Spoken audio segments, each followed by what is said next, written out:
Okay.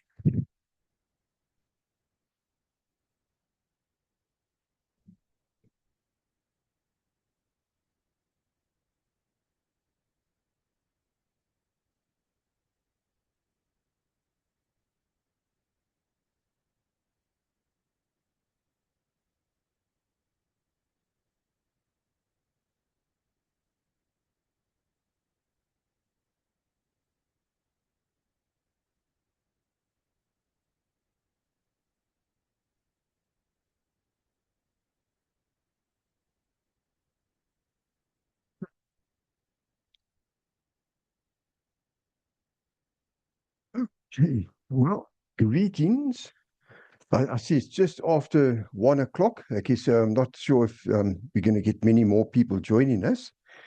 Let me just give them another minute or two. Okay. Okay.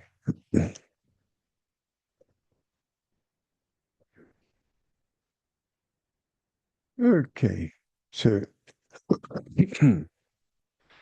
okay. So we're starting now. And I think if somebody joins just now, they'll just have to try and catch up.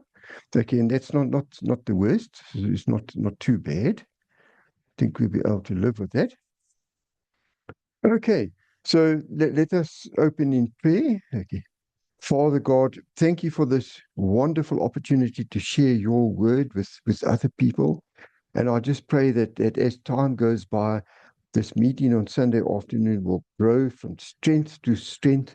And Father God, I'm just hoping that it will not only be an online meeting, but that it will be a physical church meeting as well. And we'll carry on as a hybrid church meeting on Sundays, hopefully in Pierre van Ryneveld Park, because that is close to my heart. And Father God, we just pray that you'll help, if this is in your will, that it will happen and that we'll have a faithful group of people helping us and a faithful group of people joining our online sermons. And I pray this in the name of Jesus Christ. Amen. Okay, so just to give the announcements. Okay, so every Sunday afternoon at 1 p.m. South African time, Zimbabwe time is also 1 p.m. Uganda, Kenya, it will be 2 p.m.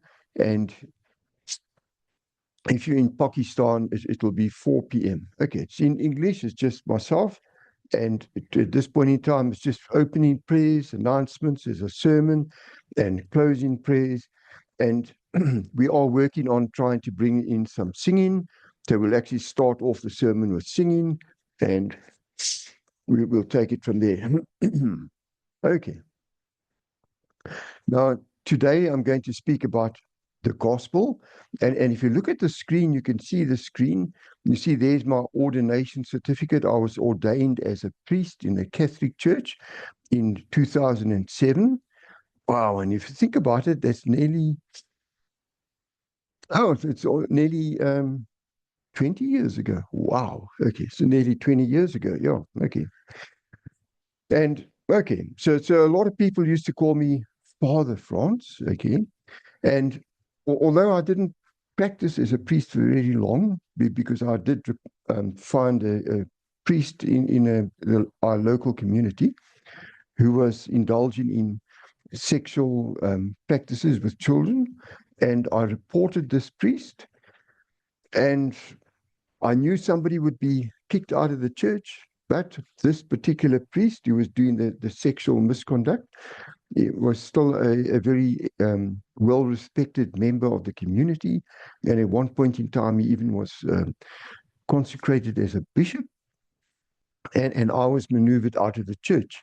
So I've really been an independent priest, but I've actually, over time, left the Catholic Church because that was such a big disappointment for me. And I've just become a Bible-believing Christian. I've left all that church stuff behind me. I almost wanted to say church rubbish, but all that church, people believe in the church law and that, I've left that behind, and I just believe in the Bible. And the one church that fitted in with me the most with that sort of way of thinking is the Independent Baptist Church because they just Bible believing Christians. And that's why I use the King James Version of the Bible because I believe it to be um, the preserved Word of God. Okay, so I'm not a King James Version only person. I'm not part of that group because there's some bad connotations that go along with that. But however, I do only use the King James Version of the Bible because I believe it to be the inspired Word of God and the preserved Word of God, both inspired and preserved Word of God we have in the King James Version of the Bible. Okay. Now, a lot of people say that once you're a priest, it creates an indelible mark upon your soul, and you are always a priest for the rest of your life, in actual fact, for the rest of eternity. And so I can't deny that I was a Catholic priest, even although I've been unofficially maneuvered out of it, and I'm not allowed to take communion or practice or anything like that because of church politics.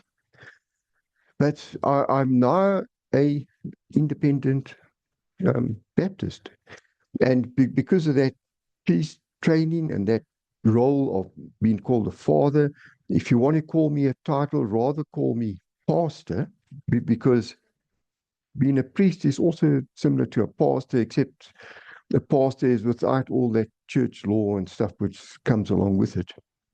Well, I won't go into the details, but you probably know what I mean. Or so you can call me Pastor France if you want to, or just call me France. Okay, I'm not officially a pastor in the Independent Baptist Church, but I am a pastor because of my background as a Catholic priest. Okay. So today I'm going to talk about the gospel, and I'm going to divide it up into 5 parts. I'm going to talk about the problem. And secondly, I'm going to talk about God the Son, Jesus Christ. And then I'm going to talk about justification by faith. And then I'm going to talk about the only response that we can give.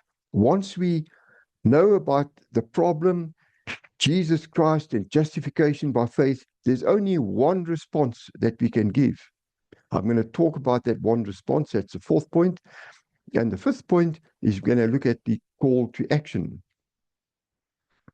But before I start, I want you to think about this question. I'm going to ask a question and think about this question. If you were, God forbid, to die tonight, are you 100% certain that you would go to heaven? Are you? Okay.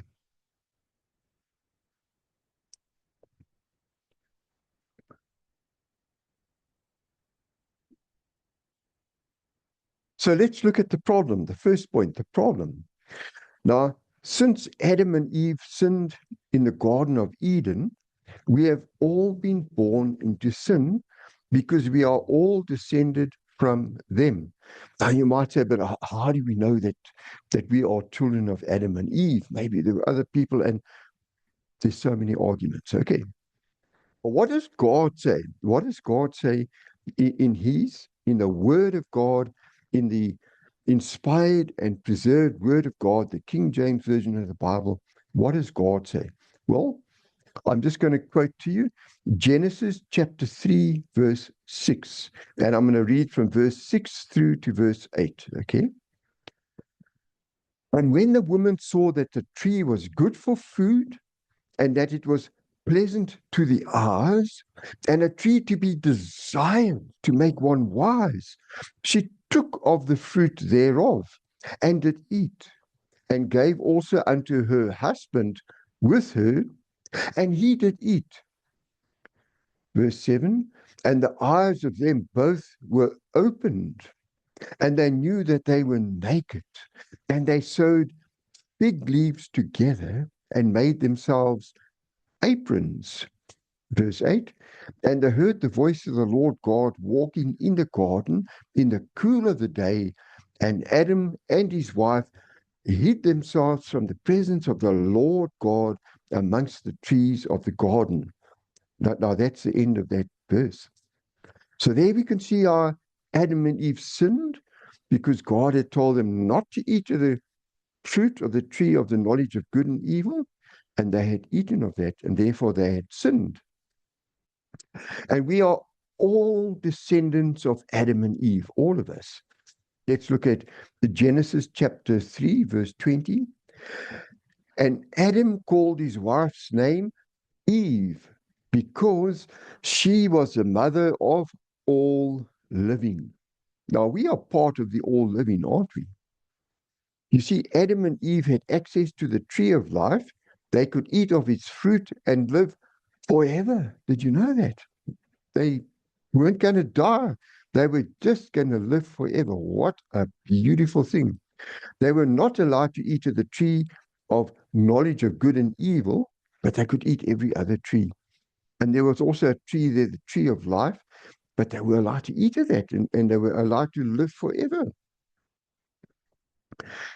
God warned them, or actually to be more correct, God warned Adam, and Adam conveyed that information to Eve as well.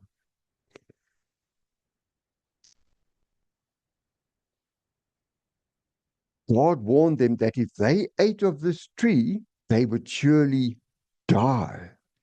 Now let's go back to Genesis chapter 2, verse 16. And the Lord God commanded the man, saying, of every tree of the garden thou mayest freely eat. Verse 17, but of the tree of the knowledge of good and evil thou shalt not eat of it, for in the day that thou eatest thereof, thou shalt surely die. That's the end of that verse. Now, because Adam and Eve had sinned and eaten of the tree of the knowledge of good and evil, they were no longer allowed to eat of the tree of life. So what does that mean? They were destined to die. This death is both physical as well as a spiritual death. Let's look at Genesis chapter 3, verse 22. And the Lord God said, behold, the man is become as one of us, to know good and evil, and now, lest he put forth his hand and take also of the tree of life and eat and live forever. That's the end of that verse. Let's have a look at how the New Testament describes the situation of sin that we are now in. Every one of us are sinners. There are no exceptions because we are all children of Eve. I'm a sinner. You are a sinner. Everybody is a sinner. But when we accept the free gift of salvation, we become a born-again sinner, and only when we get to heaven will we be sinless. We can't be sinless in this life. But just know that we are all sinners. It doesn't matter what you say. That's what God says, and that's the only important thing. Let's look at Romans 3, verse 23. For all have sinned and come short of the glory of God. That's the end of the verse. You see, we can't go to heaven and be with God because we have fallen short of the glory of God. We can't be with him. God is righteous. God is holy, and he can't look upon sin. And we have to be purified in some way in order to be able to be in the presence of God Almighty. Notice that there is hope for us. God has given us the gift of eternal life through Jesus Christ. Many people don't really understand what it means to die spiritually. They just think, well, when your body dies, you're dead, you're gone. Not true. The Bible always speaks about souls, and our soul is what goes on. Let's have a look at how the Bible, the Word of God, describes spiritual death for us. Remember that technically, spiritual death is separation from God, but it is also so much more than just separation from God. Let's look at Revelations chapter 20, verse 10. And the devil that deceived them was cast into the lake of fire and brimstone, where the beast and the false prophet are, and shall be tormented day and night forever and ever. Verse 11. And I saw a great white throne, and him that sat on it, from whose face the earth and the heaven fled away, and there was found no place for them. Verse 12. And I saw the dead, small and great, stand before God, and the books were opened, and another book was opened, which is the book of life. And the dead were judged out of those things which were written in the books according to their works. Verse 13. And the sea gave up the dead which were in it, and death and hell delivered up the dead which were in them, and they were judged every man according to their works. Verse 14. And death and hell were cast into the lake of fire. This is the second death. Verse 15. And whosoever was not found written in the book of life was cast into the lake of fire. That's the end of that passage. Okay. So if we have not accepted the free gift of salvation, when you die, you are going to be cast into the lake of fire. That is your soul. Okay. Let's look at Matthew chapter 25, verse 41. Then shall he say unto, let me start that again. Then shall he say also unto them on the left hand, depart from me, ye cursed, into everlasting fire, prepared for the devil and his angels. It's the end of that verse.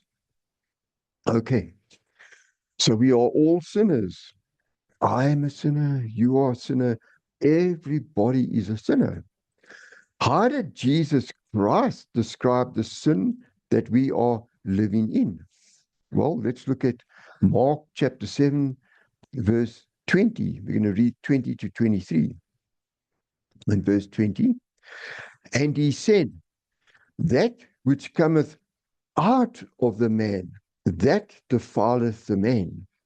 Verse 21, for from within, out of the heart of men, proceed evil thoughts, adulteries, fornications, murders.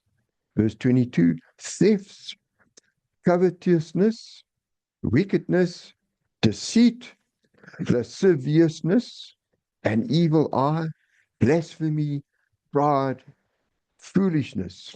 Verse 23, all these evil things come from within and defile the man. It's the end of that reading.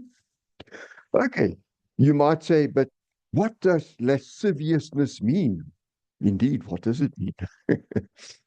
Okay, in the King James Version, the KJV of the Bible, lasciviousness refers to unbridled lust, shameless immorality, and a total absence of moral restraint.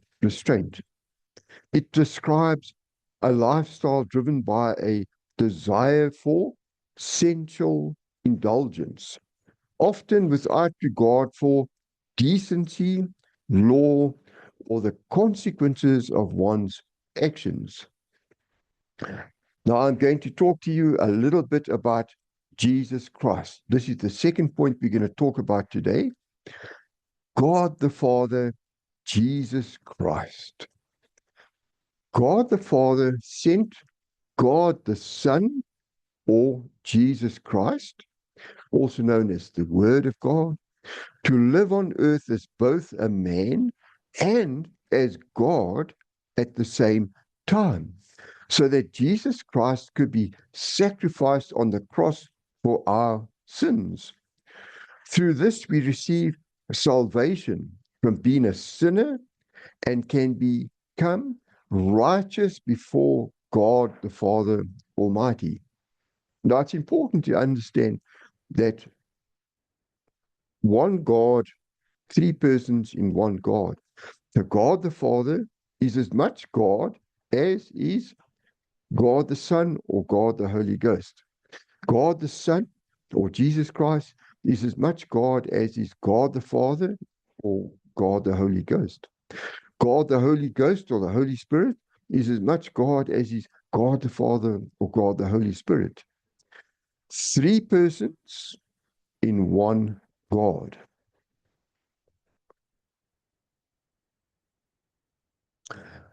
So let's look at Ephesians chapter 2, verse 8.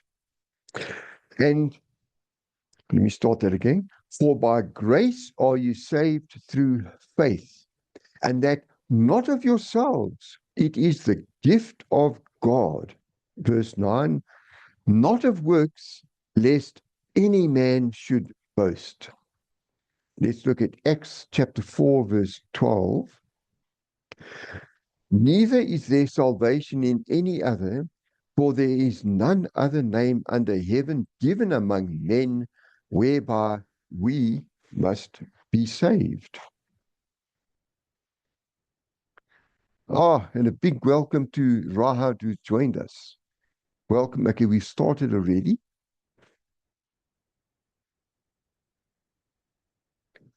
Okay, so let's just carry on. We're talking about the gospel today, and we just read Acts chapter 4. And I'll just read that again, Acts chapter 4, verse 12. Neither is there salvation in any other, for there is none other name under heaven given among men whereby we must be saved. That's the end of the verse. Now, Jesus Christ rose from the grave after 3 days. This victory over death and his sacrifice on the cross allows everybody on earth who believes in Jesus Christ to have eternal life and to avoid the lake of fire in conscious suffering for all of eternity. Let's look at John chapter 3, verse 16. For God so loved the world that he gave his only begotten Son, that whosoever believeth in him should not perish but have everlasting life. That's the end of that verse. Jesus Christ became the one and only mediator between God the Father and mankind. So between us and God in heaven, between mankind on earth and God in heaven, there's only one mediator, and that is Jesus Christ. Let's look at 1 Timothy chapter 2, verse 5. For there is one God and one mediator between God and men, the man Christ Jesus. That's the end of the verse. When Jesus Christ ascended into heaven, he promised that the Holy Ghost would come to comfort us in our walk with God. Let's look at John chapter 14, verse 25. These things have I spoken unto you, being yet present with you. Verse 26. But the Comforter, which is the Holy Ghost, whom the Father will send in my name, he shall teach you all things, and bring all things to your remembrance, whatsoever I have said unto you. That's the end of that reading. Because of the sacrifice of Jesus Christ, born again believers become God's children and heirs of his kingdom. Another way to put that is when you become a born again Christian, you become the brother or the sister of Jesus Christ. Isn't that a beautiful thing? Let's look at Romans chapter 8, verse 14. And we're going to read 14, 15, and 16. For as many as are led by the Spirit of God, they are the sons of God. Verse 15. For ye have not received the spirit of bondage again to fear, but ye have received the spirit of adoption, whereby we cry, Abba, Father. Verse 16. The Spirit itself beareth witness with our spirit that we are the children of God. That's the end of that verse. Now I'm going to talk to you about justification by faith. This is the third thing we were going to talk about, justification by faith. God is righteous and he can't look upon sin. And we are all sinners. We are separated from God by sin. The blood of Jesus Christ justifies us and it makes our soul whiter than snow. And after we're justified, we can stand in the presence of God Almighty as a sinless soul. Amen. Let's look at Romans chapter 5, verse 1. Therefore, being justified by faith, we have peace with God through our Lord Jesus Christ. To end of the verse. 2 Corinthians chapter 5, verse 21. For he hath made him to be sin for us who knew no sin, that we may be made the righteousness of God in him. It's the end of the verse.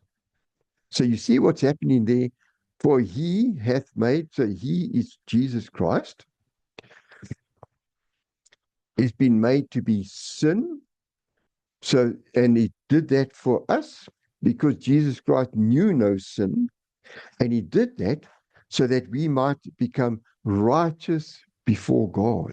Amen. Let's look at 1 Corinthians chapter 15, verse 3. For I delivered unto you first of all that which I also received, how that Christ died for our sins according to the scriptures. That's the end of the verse.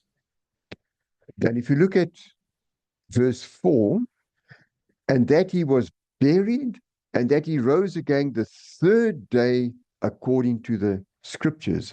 Okay, that's the end of that reading. Let's look at John chapter 3, verse 16. For God so loved the world that he gave his only begotten Son, that whosoever believeth in him should not perish, but have everlasting life. That's the end of that verse. Now, it's a very interesting thing. There's one God, three persons in one God. And the second aspect of the Trinity, God the Son, the Word of God, Jesus Christ, came down to earth. He was born as a man and he lived a life in this fleshly body, but he lived it without sin. Now, isn't that absolutely wonderful? And God the Father, who's also God as much as Jesus Christ was God, allowed Jesus Christ to be sacrificed, to die on the cross for our sin. Now let's look at 1 Peter chapter 3, verse 18. For Christ also hath once suffered for sins, the just for the unjust, that he might bring us to God, being put to death in the flesh, but quickened by the Spirit. It's the end of that verse. And let's look at Acts chapter 4, verse 12. Neither is there salvation in any other, for there is none other name under heaven given among men whereby we must be saved. That's the end of the verse. So there we were talking about justification by faith. And now I'm going to talk to you about the only one and only real possibility and the only responsible response that we can give to Jesus Christ for his free gift of salvation. The only response that we can give. We don't all give this response, but it should be the only response.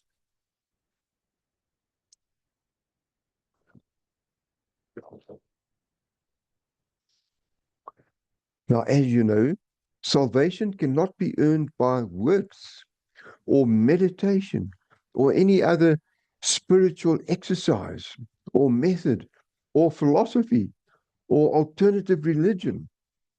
No. Salvation is a free gift of grace that is received by faith in Jesus Christ. Let's look at Ephesians chapter 2, verse 8. For by grace are ye saved through faith, and that not of yourselves, it is the gift of God. Verse 9, not of works, lest any man should boast. That's the end of that reason, that verse. So the only response, the only responsible response that we can give is to accept the free gift of salvation from Jesus Christ. If we do nothing, say, well, let me just stand and watch what happens. I don't really want to sort of go that route, you know. And so we do nothing. So if we do nothing, what happens then? Well, it's quite simple. We are condemned to death. We are condemned to spend all of eternity in conscious suffering in the lake of fire. We are condemned to death because we are the children of Adam and Eve and have been born into sin. We have been born into condemnation. Our only way is to accept the free gift of salvation from Jesus Christ. If we don't choose Jesus Christ, then we choose death and all that spiritual death entails. So that is the only response. How are you going to respond to the free gift of Jesus Christ? How are you going to respond to the gospel? Let me tell you about the call to action that we all need to take. If you have not already done so, and I'm just assuming that most of you have already done so, and so therefore there is no reason for a call to faith, a call to action. But you should know the call to action in any case. So let's look at John chapter 8, verse 12. Then spake Jesus again unto them, saying, I am the light of the world. He that followeth me shall not walk in darkness, but shall have the light of life. That's the end of that verse. 1 Peter chapter 2, verse 21. For even hereunto were ye called, because Christ also suffered for us, leaving us an example that ye should follow his steps. That's the end of the verse. Let's look at Luke chapter 9, verse 23. And he said to them all, if any man will come after me, let him deny himself and take up his cross daily and follow me. And that's the end of that verse. So if you are not already a born again Christian, then I call upon you to accept the free gift of salvation from Jesus Christ. Close your eyes right now and say these words after me. Or you can say similar words as well, but let me just say these words, and if you like, you can make up your own words. Father God, I believe in you and in Jesus Christ. I ask for your forgiveness for all of my sins.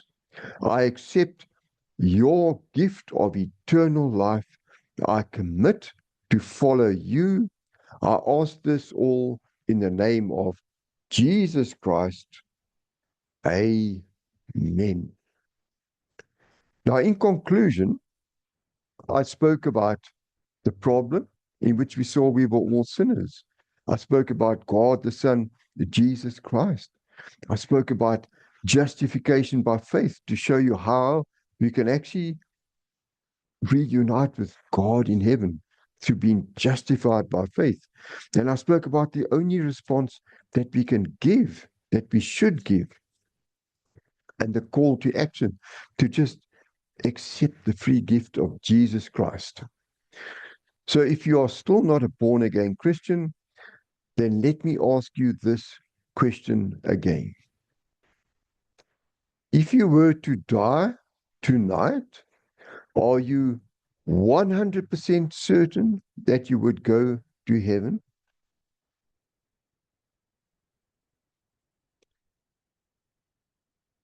Let us pray. Father God, Thank you for this wonderful opportunity to come and share the gospel. And I just pray that after I share this video to YouTube, that many people will look at it, and hopefully some people may actually decide to listen carefully to the gospel. And we know that it's nothing that I've said. All you ask us to do is to share the gospel, but we know that it's the Holy Spirit or the Holy Ghost that will work in the hearts of the people who hear the gospel and bring them to a place where they will give their lives to you, where they would accept the free gift of salvation. And I just pray that this work that we're starting will be blessed and will continue for many years to come, as long as it's in your will. And I ask all these things in the name of Jesus Christ. Amen. And with that, be blessed, and you are dismissed.